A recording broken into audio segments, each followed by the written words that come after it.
Did you know that it is possible to keep your memory sharp even after the age of 70? In this video, I will share what my neurologist told me, a simple, practical, and scientifically proven tip that can help prevent memory loss over time. If you are over 50, care for someone older, or want to prepare for the future, watch until the end. It really makes a difference. One of the most impactful revelations my neurologist shared with me was about nutrition. According to him, much more than genetic inheritance or mental exercises, what we put on our plates every day has a profound and cumulative impact on our brain health, especially when we think about memory after age 70. The brain is a demanding organ. Although it accounts for only about 2% of our body weight, it consumes about 20% of all the energy we produce. This means that in order to function well, it needs quality fuel, and that's exactly where food comes in. The first thing he explained to me was the power of omega-3 fatty acids, especially DHA, which is a type of essential fat found in fish such as salmon, sardines, mackerel, and anchovies. This compound is one of the main constituents of brain cell membranes. With aging, there is a natural decline in the fluidity of these membranes, which compromises communication between neurons. When there is a deficiency of omega-3, this process accelerates. On the other hand, a diet rich in this nutrient can help preserve neural connections, improve brain plasticity, and even reduce the risk of neurodegenerative diseases such as Alzheimer's. Long-term studies show that older adults who eat fatty fish at least twice a week tend to have a significantly lower rate of cognitive decline than those who do not. Another essential food group pointed out by my neurologist is red and purple fruits, such as blueberries, blackberries, raspberries, and purple grapes. These foods are rich in flavonoids, especially anthocyanins, which have powerful antioxidant properties. Oxidative stress is one of the main causes of brain degeneration with age. It occurs when there is an imbalance between free radicals, unstable molecules that damage cells, and the body's ability to neutralize them. Flavonoids act directly in this process, protecting neurons from damage and even helping to regenerate synaptic connections. In addition, studies have shown that these compounds improve blood flow to the brain, promote greater oxygenation, and stimulate specific areas of the brain linked to memory and learning. He also highlighted the fundamental role of dark green vegetables such as spinach, kale, broccoli, and arugula. These foods are rich sources of vitamin K, lutein, folate, and beta-carotene, nutrients with neuroprotective properties. Vitamin K, for example, is associated with improved episodic memory, the memory responsible for remembering events and experiences. Folate, or folic acid, acts in the production of neurotransmitters such as serotonin and dopamine, in addition to helping reduce levels of homocysteine, an inflammatory amino acid that, when in excess, is linked to an increased risk of dementia. What is interesting about these foods is that in addition to protecting the brain, they also aid cardiovascular health, which is essential since the brain depends on good blood flow to function properly. And we can't forget about natural spices and seasonings such as turmeric. This was one of the most surprising moments of my conversation with the neurologist. He told me about curcumin, the main active component of turmeric, which has a remarkable ability to cross the blood-brain barrier, the brain's natural protection, and act directly on nerve cells. Curcumin is anti-inflammatory, antioxidant, and even a neurotransmitter modulator. Studies show that it can help reduce the accumulation of beta-amyloid plaques in the brain, which are strongly associated with Alzheimer's disease. In addition, when combined with a pinch of black pepper, its absorption by the body increases by up to 2,000%, which enhances its effects. Another food that my neurologist highlighted was avocado. Although many people are wary of it because it is high in calories, the truth is that avocados are a valuable source of monounsaturated fats, which help improve blood circulation, including in the brain. They are also rich in vitamin E, a fat-soluble antioxidant that protects neural cell membranes against premature aging. The combination of vitamin E and healthy fats makes avocados a powerful ally for memory and concentration. In addition, he drew attention to dark chocolate with at least 70% cocoa. Cocoa is one of the world's richest sources of flavonoids, especially epicatechin, which has positive effects on neurogenesis, the formation of new neurons, and brain plasticity. Moderate, conscious consumption of dark chocolate a few times a week can contribute to good mood, focus, and memory, while promoting the dilation of blood vessels in the brain, facilitating circulation. Finally, he mentioned hydration as part of brain nutrition. Although often overlooked, water is essential for the proper functioning of all chemical reactions in the body, including those that occur in the brain. Dehydration, even mild, can cause difficulty concentrating, memory lapses, and feelings of mental fatigue. He recommended maintaining a good fluid intake throughout the day, especially pure water, and avoiding sugary or caffeinated beverages in excess, which can disrupt electrolyte balance and affect cognitive function. The message that came across loud and clear clear is that the brain does not age in isolation. It responds directly to the environment we create for it, and that includes what we eat. A diet based on natural foods, rich in nutrients, antioxidants, and healthy fats, not only prevents disease but also promotes memory, mental clarity, and intellectual vitality, even in old age. Therefore, taking care of what goes on your plate every day is, in practice, taking care of what goes on inside your head, thought by thought, memory by memory. When we talk about mental health in old age, people often think only about preventing diseases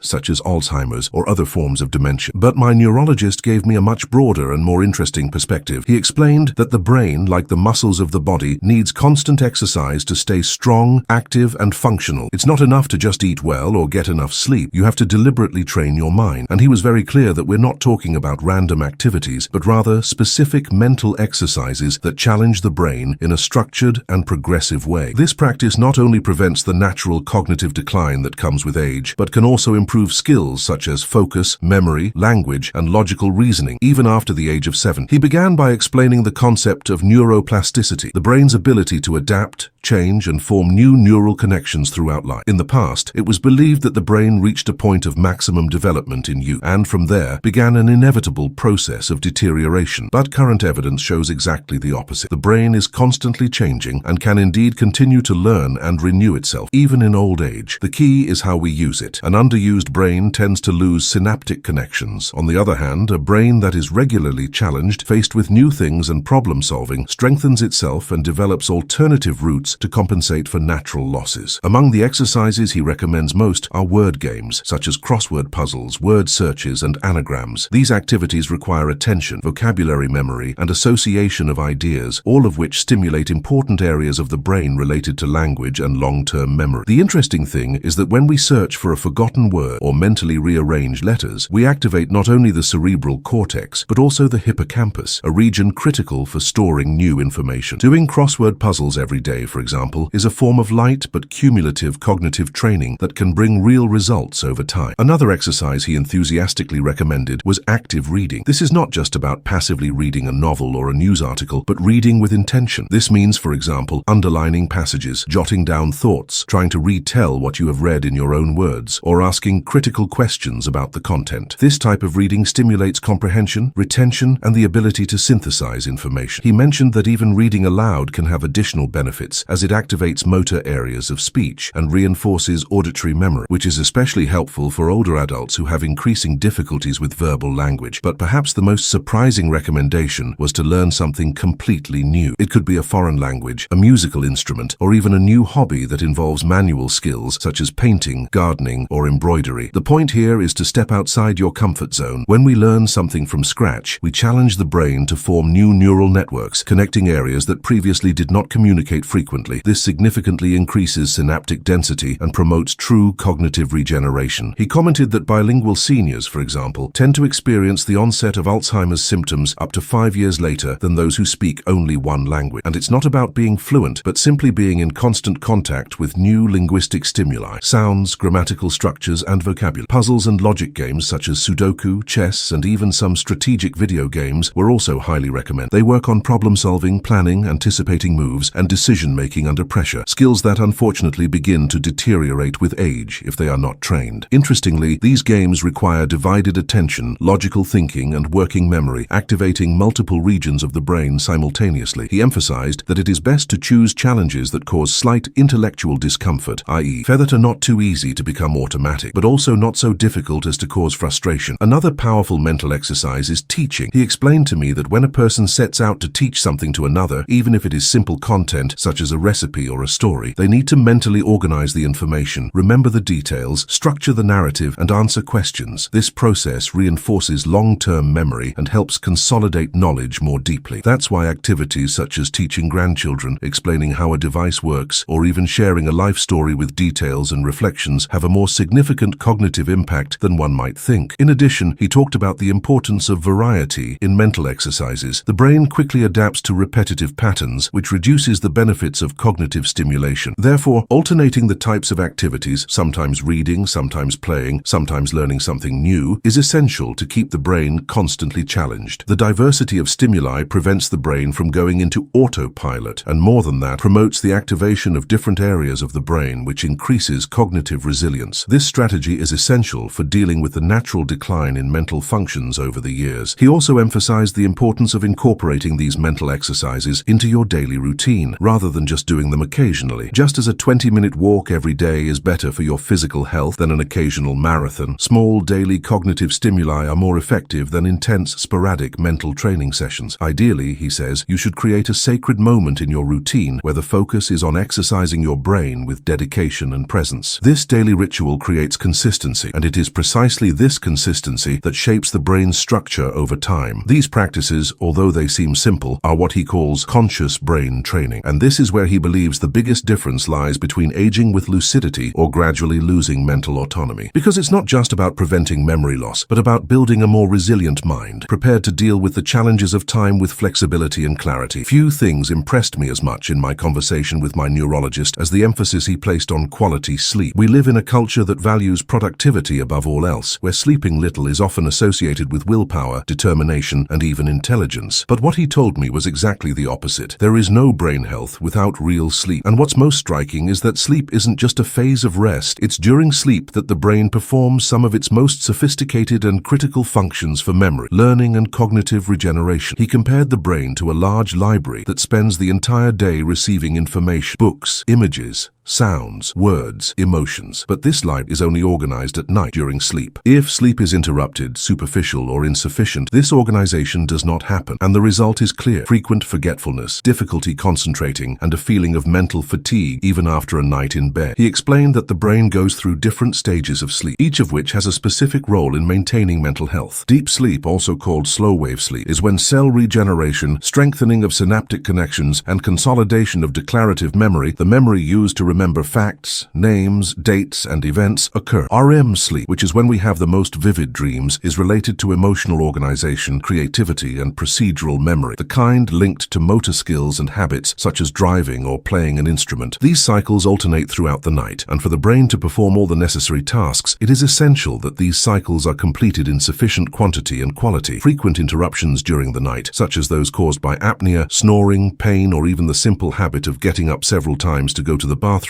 interrupt these processes and directly impair memory. One of the points he emphasized most was the impact of chronic sleep deprivation, something extremely common among the elderly. With aging, many people start sleeping less, have difficulty maintaining continuous sleep, or wake up very early, believing that it is natural to sleep less with age. But what he explained to me is that the body can get used to sleeping less, but the brain cannot. It still needs the same amount and quality of sleep to function well. The difference is that sleep becomes lighter and more fragmented over time, so it requires even more care. Sleep deprivation not only affects short-term memory, but over the years, it contributes to the accumulation of toxic proteins in the brain, such as beta amyloid, which is directly associated with Alzheimer's disease. During deep sleep, the brain activates the glymphatic system, a kind of cleaning system that eliminates these waste products. If this process does not happen frequently, toxins accumulate silently. He also talked about the importance of creating a sleep routine, something that few people really take seriously. Just as we have schedules for eating, working, or exercising, the brain functions better when it recognizes a pattern. Sleeping at very different times every day disrupts the circadian cycle, the internal biological clock, and this confuses the production of melatonin, the hormone responsible for inducing sleep. A suitable environment is also essential. The bedroom should be quiet, dark, cool, and free from stimuli such as cell phone screens, television, or audible notifications. The blue light emitted by these devices inhibits the natural release of melatonin, delaying sleep and reducing its depth. Another surprising point was the excessive use of sleeping pills, something he treated with great caution. Many older adults resort to sedatives thinking they are sleeping better, but according to him, although these drugs induce sleep, they often prevent the brain from reaching the deepest and most restorative stages. It is artificial sleep, which may even generate a feeling of physical rest, but does not allow for the same cognitive regeneration. He recommended more natural approaches to regulating sleep: breathing techniques, meditation before bed, warm baths, light reading, avoiding caffeine in the afternoon, maintaining exposure to natural light in the morning, and light meals in the evening. And he made a point of highlighting something very important. Sleep is not only restorative for those who already suffer from memory lapses, it is a powerful preventive factor. People who maintain good sleep hygiene throughout their lives have greater memory retention, a lower risk of developing dementia, and significantly better cognitive performance in activities such as reading, calculation, decision-making, and thought organization. He even cited studies showing that improving improving sleep quality in older adults with mild cognitive impairment can reverse some of the initial symptoms. In other words, sleeping well not only preserves what we have in our memory, but can also restore some of what has been lost. One detail that struck me was when he said that what often appears to be age-related forgetfulness is actually lack of adequate sleep. People who don't rest deeply have difficulty consolidating new memories. They even pay attention in the moment, but they don't record it in their brains with the necessary depth. The next day, it seems as if the information never existed.